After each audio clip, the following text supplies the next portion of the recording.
സാറേ ലാലേട്ടാ, എനിക്ക് ഒരു അബദ്ധം പറ്റിയാണ്. ഞാനത് അതൊന്നും കുഴപ്പമില്ല.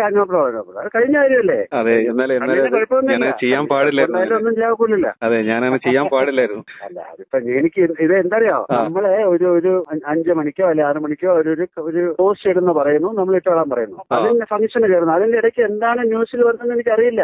അറിഞ്ഞൂടാത്തൊരു കാര്യം സംസാരിക്കുന്നു. അത് ഞാൻ പറഞ്ഞു എനിക്കറിയില്ല ന്യൂസിൽ എന്താണ് പറഞ്ഞിരിക്കുന്നത്. അപ്പൊ അറിഞ്ഞൂടാത്തൊരു കാര്യം ഞാൻ നിങ്ങളോട് സംസാരിക്കാൻ പറ്റില്ല. അതുകൊണ്ടാണ് ഞാൻ പറഞ്ഞത് എനിക്കറിയില്ല, അറിഞ്ഞിട്ട് പറയാന്ന് പറഞ്ഞു. അതെ അതെ, ഞാൻ ഒരു ആവേശത്തിന് വെച്ചു പോയത്, മൈക്ക് വെച്ചു പോയത്.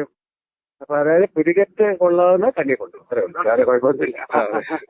ഞാനൊരു ആവേശത്തിന് മൈക്ക് വെച്ചായിരുന്നു. എന്ത് ചെയ്യാൻ പറ്റും, ഇവർക്ക് മാധ്യമം അങ്ങനെയാണല്ലോ. ഇപ്പൊ ഒന്നും കിട്ടിയില്ലേ നിങ്ങളെ കയറി പിടിച്ചു, ഇത്രയേ ഉള്ളൂ. വേറെ എന്ത് ചെയ്യാൻ. കൈ ലോക്കായി. Okay, thank you. ഞാൻ പക്ഷെ നോക്കി വെച്ചിട്ടുണ്ട്. പിന്നെ ഒരു മിനിറ്റ് സമാധാനമായില്ലേ? സന്തോഷം, സമാധാനം കേട്ടാ. Thank you. അതാ പറഞ്ഞ ഒരു പൂ ചോദിച്ചാൽ ഒരു വസന്തം തരുന്ന ആളാണ് മോഹൻലാൽ സാർ. അത്രയേ ഉള്ളൂ, മനസ്സിലായോ? ഞാൻ പറഞ്ഞു ഇങ്ങനെ വിളിച്ചെന്ന് പറഞ്ഞപ്പോ എന്റെ അടുത്ത് പറഞ്ഞു നമ്പർ ഉണ്ടെങ്കിൽ നമുക്ക് അങ്ങോട്ട് വിളിച്ച് പറയണം എന്ന് പറഞ്ഞു. അങ്ങനെ വിളിപ്പിച്ചു കേട്ടോ. ഓക്കെ, വിളിച്ച് നിങ്ങളെ മാനേജ്മെന്റിന്റെ അടുത്തും മറ്റുള്ള പത്രക്കാരുടെ അടുത്തും ഒക്കെ വിളിച്ച് പറയണം, ഇതാണ് മോഹൻലാൽ എന്ന് പറയുന്ന ഒരാൾ. എന്റെ അടുത്ത് രാവിലെ ഒരു പത്രത്തിൽ നിന്ന് വിളിച്ച് ചോദിച്ചു, ഇത് പിന്നെ CMO ഒക്കെ ആണെങ്കിൽ എന്തായാലും മനസ്സിലായില്ലേ?